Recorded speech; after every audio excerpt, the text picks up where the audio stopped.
आइए परमेश्वर का धन्यवाद करें कि एक बार फिर से उसने मुझे सुनहरा अवसर दिया कि मैं आपके सामने परमेश्वर के वचन को शेयर कर सकूं। आप सभी को प्रभु यीशु मसीह में जय मसीह की। पहले हम छोटी सी प्रार्थना करें। धन्यवाद धन्यवाद धन्यवाद देते पिता परमेश्वर, पिता पुत्र पवित्र आत्मा में त्रिएक पिता परमेश्वर, अब्राहम इसहाक और याकूब के परमेश्वर, आप हमारे सहायक, हमारे ढाल है, अतुल्य अगम्य अविनाशी अद्वैत परमेश्वर, हमारे मस्तक को ऊंचा करने वाले परमेश्वर, आप हमको कदम कदम पर संभालते प्रभु जी। हम चाहते हैं कि जब हम आपके बीच सभा में उपस्थित होते हैं, जब हम आपके वचनों को आपस में एक दूसरे के साथ शेयर करते हैं प्रभु जी, तो हमारे में किसी प्रकार का डिस्टर्बेंस न होने वाला हो सके। प्रभु जी, आप हमारे मध्य में अपनी पवित्र आत्मा का प्रेजेंस भेजिए ताकि हमारी सहायता करे और हम एक दूसरे को वचन समझाने और सीखने वाले हो सके और इस पर अच्छे से मनन करने वाले हो सके। प्रभु जी, सारी आदर मान महिमा गौरव हम आप ही को देखते मांगते मसीह यीशु नासरी के नाम से। आइए आज हम शैतान के वार से कैसे बचें इसके बारे में पढ़ेंगे, क्योंकि शैतान चाहता है हमें प्रत्येक पल पल पर शैतान ऐसी कोशिशें करता रहता है कि वो हमारे को अपने जाल में फंसा ले। शैतान कभी नहीं चाहता कि जैसे जैसे लोग देखते हैं कि परमेश्वर की समीपता में हम बढ़ते जा रहे हैं, उसी टाइम पे वो ऐसा माहौल बनाने का क्रिएट करता है शैतान कि हम परमेश्वर की उपस्थिति से दूर चले जाएं।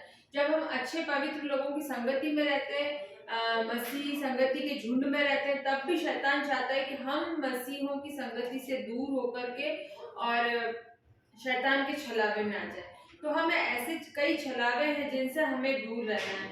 हमें एक स्टोरी के द्वारा मैं आपको समझाना चाहती हूँ कि एक सिटी के अंदर एक पॉश इलाके में एक व्यक्ति ने एक मकान खरीदा।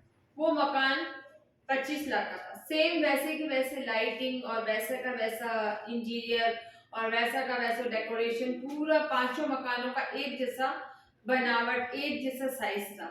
अभी पांचों मकान, एक मकान बिकता है, उसके बाद में वो बाकी जो मकान है वो भी बिक जाते हैं। फिर कुछ दिनों तक वो व्यक्ति वहां रहता है मकान में। फिर वो उसके दिमाग में एक बात आती है कि मुझे ये मकान बेचना है। वो अपने घर के बाहर एक बोर्ड लगा देता है कि ये मकान सेल करना है। सेलिंग को देखकर काफी लोग उनके पास में आते हैं, काफी भीड़ उनके पास में आती है, मुझे ये मकान लेना है, क्योंकि मकान बहुत अच्छा बना हुआ था और वेल सेटेड था। काफी लोग आए। उसका नेबर बोला, मैं तो आपका बहुत प्यारा पड़ोसी हूँ, मैं आपसे बहुत प्यार करता हूँ, मैं आपका ही हूँ, मैं आपका, ऐसे करके काफी भीड़ जमा हो गई उन्होंने। फिर उसने ऊपर बालकनी में से जाके एक अनाउंसमेंट की। उसने अनाउंसमेंट की कि ये मकान 25 लाख का है, लेकिन मैं इसको 5 लाख में बेचना चाहता हूँ। बड़ी हैरानी की बात, और भीड़ बढ़ गई और ज्यादा भीड़ बढ़ गई। फिर उसने बालकनी में से अनाउंसमेंट किया कि मकान 25 लाख का है, लेकिन मैं 5 लाख में बेचूंगा, पर शर्त एक ही है कि ऊपर वाले बेडरूम में जो कील लगी है, उस कील को मेरा अधिकार होगा। उस कील को छोड़कर पूरा मकान जो खरीदेगा उसका होगा। ये एक कील जो लगी है ये मेरी होगी और ये मैं रजिस्ट्री में लिखवाऊंगा। काफी लोग जो समझदार थे वो धीरे धीरे करके भीड़ छटने लगी, लेकिन जो एक व्यक्ति था वो मूर्ख बन गया। उसने सोचा कील ही तो है, कोई बात नहीं, क्या फर्क पड़ता है, एक कील ही है, चलो। उसने मकान खरीद लिया भाई।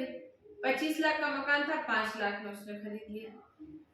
अब उन्होंने रहना चालू किया। उन्होंने बहुत बढ़िया सी ओपनिंग भी कर दी उस मकान की, बहुत पैसा धन दौलत खर्च करके उसको बहुत अच्छा वॉश करवाया, पेंटिंग करवाया, कर्टन लगवाए, अच्छे से डेकोरेट किया, बहुत अच्छा सुंदर सा उसने मकान सजाया।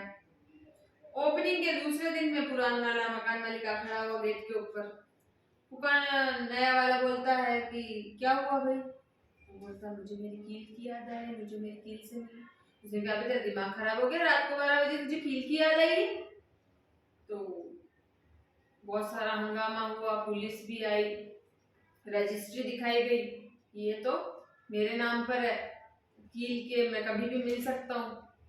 तो उसने कहा ठीक है, इसको कील से मिलने दो। उसने मिल लिया। वो कील के ऊपर आया, एक अपना थैला टांगा और वापस चल दिया। अब 2 दिन के बाद में उस थैले में से क्या बदबू आए, क्या बदबू आए। उन लोगों ने, नए मकान मालिक परेशान लोगों ने कर्टन धो दिए, डिटॉल लगा दिया, जो भी मन चाहा परफ्यूम वगैरह जो भी वो लगा सकते थे उन्होंने लगाया। बहुत बदबू आई क्योंकि उस थैले में उसने सड़ी हुई मच्छी टांग दी थी। अब 2-3 दिन बाद में फिर पुराना वाला मकान मालिक रात को 1 बजे आ गया। फिर वही परेशानी, फिर लोग इकट्ठे हुए, फिर पुलिस आई, फिर रजिस्ट्री दिखाई गई। भाई कील से तो ये मिल सकता है, इसका अधिकार है, इस पे मालिकाना हक है इसके ऊपर, कील के ऊपर। फिर वो गया, फिर उसको थैला टांगा, उस पे चिकन टांगा और बहुत देर बिताई, फिर चला गया। फिर हर रोज आने लग गया। अब वो नए वाले मकान मालिक जो बड़े परेशान हो गए। फिर अब की बार वो रात को आया 2:30 बजे और सुबह 6 बजे तक वो तो गया ही नहीं। वो कील से बातें करते रहे, तू मेरी प्यारी कील, तू मेरी कितनी अच्छी कील, तुझ पे मैंने कितना वजन टांगा, तू कितना बोझ उठा लेती है, तूने मछली को एंजॉय किया। उस तरह की कई तरह की बातें वो कील से खड़ा खड़ा करने लगा बेवकूफों की तरह। और जो नए वाले मकान मालिक थे वो बेचारे सुबह 6 बजे तक बैठे रहे, वो आंख मलते रहे और आंखें लाल। अब वो ड्यूटी पे नहीं जा सके, उनको छुट्टी मारनी पड़ी। वो तो बड़े परेशान हो गए इस नए वाले पुराने वाले मकान मालिक से। हार पछतार के उन्होंने अपने घर के बाहर एक इश्तेहार लगा दिया कि हमको ये मकान बेचना है। अब पुराने मकान मालिक का फंडा सब जानते थे, तो कोई भी उस मकान को लेने के लिए तैयार नहीं, क्योंकि सबको मालूम कील की कहानी। तो फिर ये मकान, उसने कहा हम वापस पुराने वाले मकान मालिक से ही बात करते, शायद वो इस मकान को वापस ले लें। तो उन्होंने पुराने वाले मकान मालिक से बोला कि भाई ठीक है, तो हमको 5 लाख रुपया दे दो और फिर से ये मकान तुम ले लो। उन्होंने कहा तेरा दिमाग खराब हो गया, 5 लाख रुपया तो मैंने कब का खर्च कर दिया, अब तो मेरे पास कोई पैसा है ही नहीं। तो उनको फोकट में वो मकान उस पुराने वाले मकान मालिक को देना पड़ा, क्योंकि रात दिन कौन तंग होना चाहता है। एक कील के कारण उनके जीवन में कई परेशानियां आ गई। इसी तरह से कोई कील हमारे जीवन में लगी रह जाती है, उसके कारण ये शैतान का बाइबल में एक नाम दिया गया बाल-ज़बूल। बाल-ज़बूल का अर्थ होता है मक्खियों का राजा। अब ये मक्खियों का राजा कब आएगा? जब गंदगी होगी। गंदगी होगी तो मक्खियों का राजा आएगा, कहीं ना कहीं गंदगी होगी तभी मक्खियों का राजा आएगा। बाइबल के अंदर इसको बहुत सारे नाम दिए गए, जिस तरह से पुराना सांप, पुराना अजगर, इब्लीस, लूसीफर, शैतान के कई नाम बाइबल में दिए गए। तो यूं ही किसी की लाइफ में डिस्टर्ब करने नहीं आता। शैतान यूं ही किसी की लाइफ को बर्बाद नहीं कर सकता, किसी की फैमिली पे अटैक नहीं कर सकता, किसी की ड्यूटी पे अटैक नहीं कर सकता, किसी के रिश्तों पे अटैक नहीं कर सकता। वो हमारे परिवार में जब ही आएगा जब कोई ना कोई कील हमारे यहाँ लगी होगी या कोई ना कोई गंदगी हमारे यहाँ पे आई है। क्योंकि परमेश्वर ने, देखो, अय्यूब के घर के चारों ओर खुदा का बाड़ा लगा हुआ था। अय्यूब 1:10 के अंदर हम देखते खुदा के चारों ओर खुदा का बाड़ा था, यहोवा का दूत वहां रहता था। भजन संहिता 34:7 में हम देखते हैं, भजन संहिता 34 के 7 में हम देखते हैं, यहोवा के डरवैयों के चारों ओर उसका दूत छावनी किए हुए उनको बचाता है। यहोवा का दूत हमेशा अपने डरवैयों के चारों ओर रहता है। जब हम एक खुदा का सेवक जब निकलता है ना, पूरा हेवनली किंगडम उसके साथ में मूव करता है, क्योंकि हम नहीं जानते, हमें दिखाई नहीं देता है। कोई काला चश्मा लगा ले उसको दिखाई नहीं देगा, लेकिन जब परमेश्वर का एक जन या एक दूत वहां से निकलता है तो पूरा हेवनली किंगडम उसके साथ में मूव करता है। आप ये आजमा के देख लो, जब हम लोग रास्ते में से निकलते हैं, हम सुबह प्रेयर करके निकलते हैं, हमारे साथ में कोई भी आपत्ति नहीं हो सकती, क्योंकि वो परमेश्वर के स्वर्गदूत हमारे चारों ओर हमारे ढाल बन जाते हैं। अय्यूब के घर के ओर परमेश्वर का बड़ा लगा, यहाँ तक कि उसकी बग्गी जहाँ खड़ी होती थी वहां पे भी स्वर्गदूतों का पहरा होता। शैतान जब डोलते हुए आता है और यहोवा से बातचीत करता है तो कहता है तुमने उसके बाड़े तक के अंदर लगा रखा परमेश्वर। यहाँ भी आपको बता रहा, भजन संहिता 34:7 के अंदर कोई जकरिया 2:5 निकाले, भजन संहिता 34:7 में वो लिखा यहोवा के डरवैये, मतलब जो यहोवा से डरते हैं, जो यहोवा की उपासना करते हैं, उनके चारों ओर यहोवा का दूत छावनी किए उनको बचाता है। जो डरते हुए कांपते हुए परमेश्वर की आराधना और उपासना करते हैं, परमेश्वर उनको हमेशा अपने स्वर्गदूतों के चारों ओर। जकरिया 2:5 में हम पढ़ेंगे, जकरिया चैप्टर 2:5 वर्ड्स पढ़ेंगे हम। परमेश्वर चारों ओर आग का दीवार बन जाऊंगा। परमेश्वर ने क्या कहा है? कोई निकाले जकरिया 2:5। जकरिया 2:5 के अंदर कह रहा है परमेश्वर, और यहोवा की ये वाणी है कि मैं आप उसके चारों ओर आग की सी शहरपनाह ठहरूंगा और उनके बीच में तेजोमय होकर दिखूंगा। कोई इंग्लिश में भी पढ़ सकता है, बहुत बढ़िया वर्ड लिखा है इंग्लिश की बाइबल में। And I will be to it, said the Lord, a wall of fire round about, and I will in glory in the midst therefore. Amen. परमेश्वर कितना अच्छा, वॉल ऑफ फायर, अग्नि की दीवार बन जाऊंगा मैं उनके लिए। लाल समुद्र में आपने देखा, जब इस्राएली लोग वहां से प्रस्थान कर रहे थे तो परमेश्वर ने वहां पर अपना हाथ बढ़ाया और समुद्र को 2 भागों में कर दिया। परमेश्वर ने अपने दूतों को वहां पे भेजा कि वो सेना वहां से स्थल पार करके निकल गई और पानी 2 भागों में बट गया। परमेश्वर ने अपने चिन्ह चमत्कार मूसा के समय में भी कई दिखाए, जो कि परमेश्वर अपने किस तरह से अपने दूतों, आग का खंभा बनकर, बादल का खंभा बनकर लोगों के सम्मुख चलते चलते चलते चलते उन्होंने। पर ये हम जब अपने पापों को मान लेते हैं तो हमारे ऊपर दुष्ट का कोई अधिकार नहीं रहता, क्योंकि पुराने जमाने की कलीसिया ओपनली अपने पापों को पश्चाताप करने के लिए, प्रेरितों की कलीसिया हम देखते हैं वो ओपनली अपने जो प्रेरित होते थे उनके सामने जाकर के अपने गुनाहों को मान लेते थे।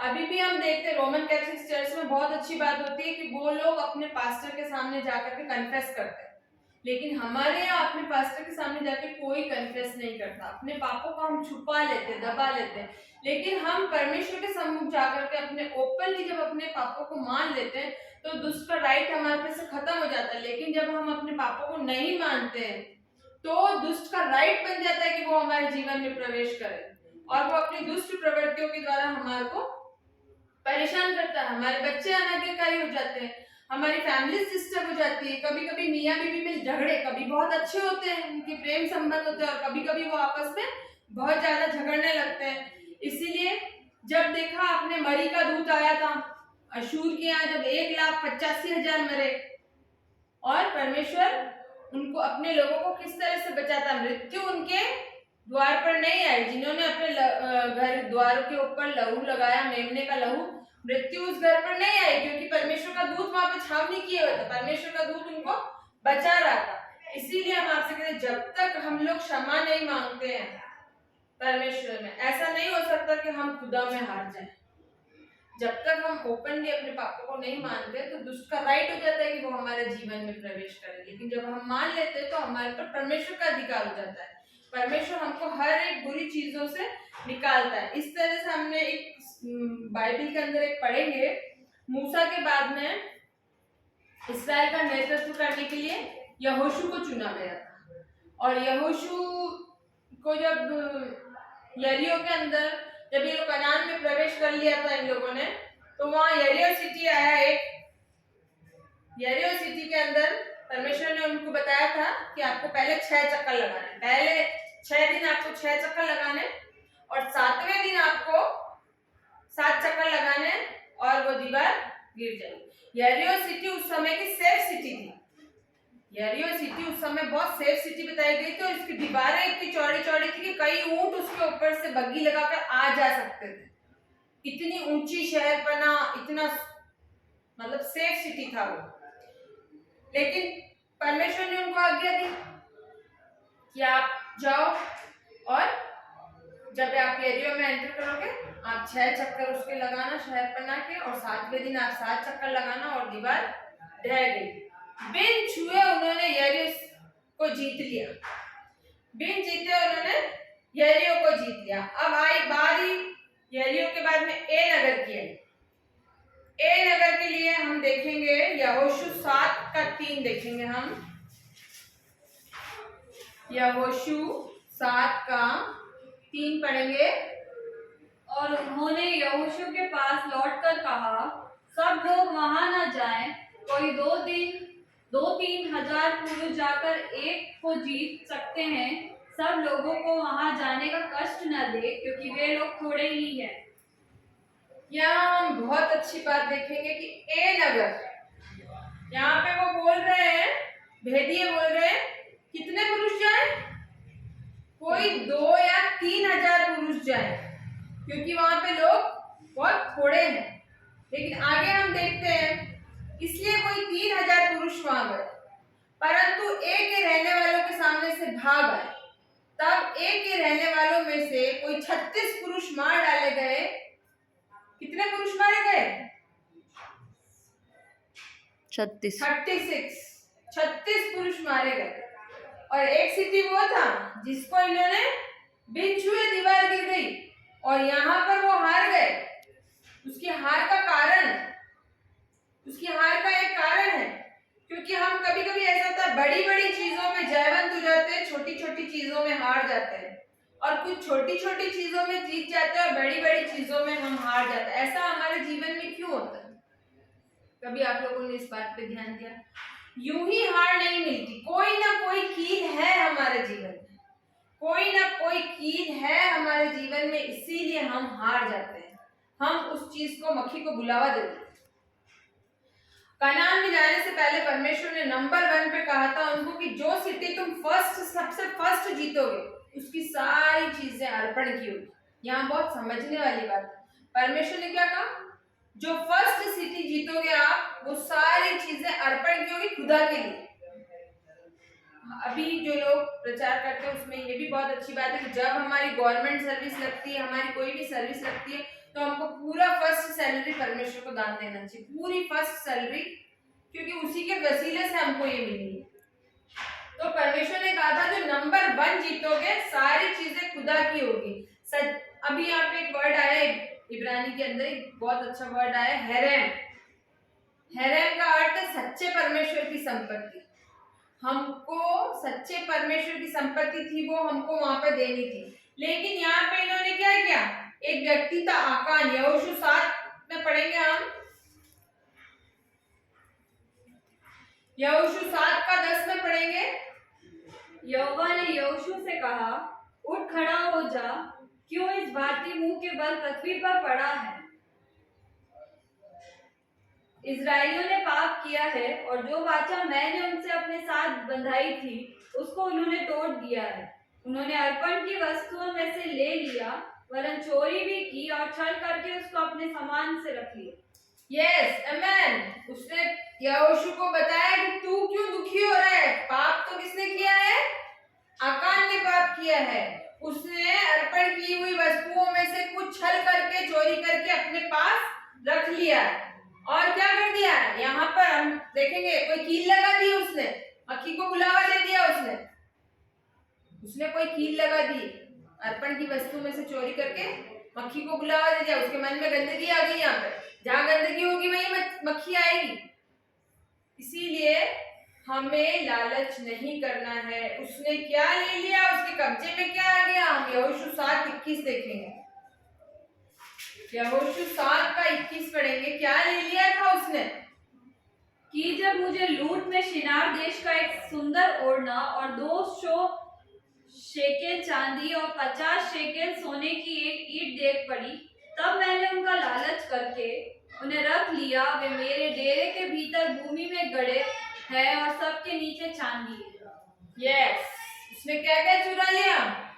शिनार देश का ओढ़ना चुरा लिया उसने, 2 किलो चांदी, आधा किलो सोना, एक सुंदर ईंट देख पड़ी, उनको लालच करके रख लिया। मेरे डेरे के भीतर भूमि में गड़े हैं और सबसे नीचे क्या है? चांदी है। यहाँ परमेश्वर ने, जैसे स्टार्टिंग के अंदर परमेश्वर ने 3 तीर फेंके थे हवा के ऊपर।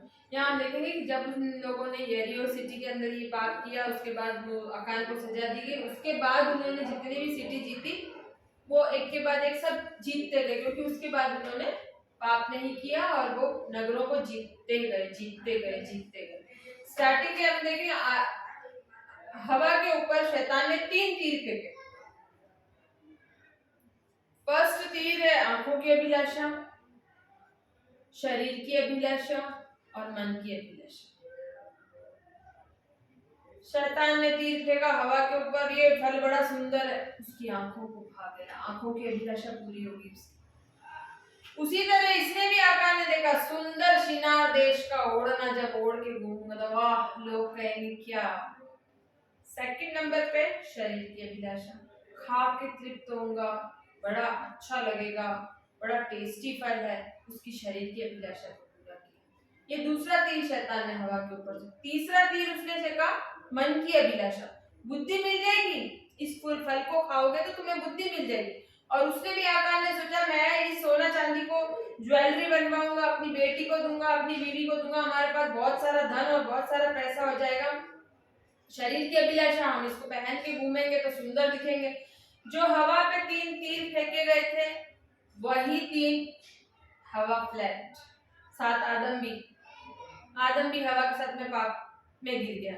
उसके बाद वही तीर उसने वापस यीशु मसीह के ऊपर फेंके, बोला तू अपने आप को यहाँ से गिरा दे। उसने कहा अपने परमेश्वर को छोड़ के किसी को सजदा नहीं करना, इन पत्थरों से क्या रोटियां बन जाए। उसने कहा तो अपने प्रभु परमेश्वर की परीक्षा ना कर, अपने आप को नीचे गिरा दे। उसने कहा अपने प्रभु परीक्षा ना कर। ये 3 टेस्ट दिए गए। उसने कहा परमेश्वर रोटी से नहीं बल्कि अपने मुख से निकले हुए वचन के द्वारा ही जीवित रहता है। इसलिए यहाँ 3 टेस्ट यीशु मसीह पर भी उसने अपनाए, लेकिन यहाँ यीशु मसीह इस पृथ्वी पर आकर उन टेस्टों को पास कर लिया। हवा उन टेस्टों में फेल हो गई। यहाँ पर जो खुद परीक्षा से निकलना जानता है वो हमको भी परीक्षा से बाहर निकालेगा। यहाँ पर हम देखेंगे उसको घमंड ले बैठा आकान को। जब मैं सुंदर ओढ़ना कनान सिटी में जाने के बाद में सुंदर ओढ़ना पहन के घूमूंगा तो लोग कहेंगे वाह क्या ओढ़ना है, और मेरी बेटी और मेरी पत्नी जब सुंदर सुंदर ज्वेलरी पहनेगी तो उसको देख करके लोग कहेंगे वाह इतनी अच्छी ज्वेलरी है इनके पास। लेकिन हमारे को परमेश्वर ने सबसे पहला पाप बाइबल में घमंड बताया। घमंड के कारण अच्छा ओढ़ना पहनना नहीं, हमारे घर में अच्छे से अच्छा सामान लाओ, डाइनिंग टेबल लाओ, बेड लाओ, बढ़िया से बढ़िया ज्वेलरी लाओ, बढ़िया से बढ़िया कपड़े पहनो, बढ़िया से बढ़िया घूमो, लेकिन घमंड के कारण नहीं। परमेश्वर ने कहा है मैं घमंड सर्वप्रथम घमंड का नाश करूंगा। जब पृथ्वी पर आएगा परमेश्वर तो सबसे पहले घमंडियों को नीचा करेगा, घमंडियों का सिर नीचा करेगा। हमको घमंड करना है तो हमारे प्रभु में घमंड करना है कि हम प्रभु की संतान हैं। बाकी हमें इस चीज को छोड़ और किसी चीजों पर घमंड नहीं करना है। उसके जैसा मूसा ने कहा है उतावलापन, हम लोग क्या बहुत उतावले हो जाते हैं। बाहर जाना है, वीजा लगाना है, नकली पेपर लगाना है, कोई सा भी लगाना है, लगा दो चलो, जैसे न तैसे करके हमको तो बाहर जाना है, आउट ऑफ सिटी जाना है। फॉरेन जाने के लिए हम जितने जतन करने कर लेंगे, लेकिन हमको हमारे परमेश्वर के अंदर ऐसा कोई काम नहीं कहा। मूसा ने कहा मेरे खुदा के जैसा कोई खुदा नहीं, उसके जैसा दिल किसी का दिल नहीं। इसीलिए परमेश्वर के पास हमें जाने से पहले हमारे अपने गुनाहों की तौबा करनी है। हमको हमारे सारे मन में जितना भी है हमको सारी चीजें परमेश्वर के साथ शेयर करनी है, क्योंकि हम किसी भी इंसान के सामने शेयर करके हम कुछ नहीं पा सकते। हमें अगर कुछ शेयर करना है तो वो हमारा ओपनली परमेश्वर के सम्मुख नम्रता और दीनता के साथ जाकर के हमको शेयर करना है। और अगर आप भी सोच लीजिए, अगर आपके डेरे में भी आकान की जैसी कोई चीज है या आपके घर में भी आकान की जैसी कोई चीज है तो आज ही घर से बाहर निकाल फेंकिए। हमें ऐसे घर में कोई अशुद्ध चीज नहीं रखनी है, या हमने अर्पण की कोई चीज रख ली हो हमको, या कोई टोने टोटके की चीज रख ली हो, हमें ऐसी कोई चीज घर में नहीं रखनी जिसके कारण हमारे पर परमेश्वर का कोप भड़के और हम नाश किए जाए। परमेश्वर नहीं चाहता है कि अपने छोटों में से छोटे से किसी का भी नाश हो, इसलिए परमेश्वर चाहता है हर एक इंसान उद्धार पाए और हर एक इंसान दिन प्रतिदिन अपने विश्वास में आगे बढ़ता जाए। मैं आशा करती हूँ कि आपको ये मैसेज, छोटा सा मैसेज बहुत अच्छे से समझ में आया होगा। अगर आपको अच्छे से समझ में आया है तो इसे लाइक एंड शेयर करें और परमेश्वर की महिमा के लिए इसे आगे से आगे बढ़ाएं। प्रभु यीशु मसीह में आप सबको धन्यवाद। आमीन।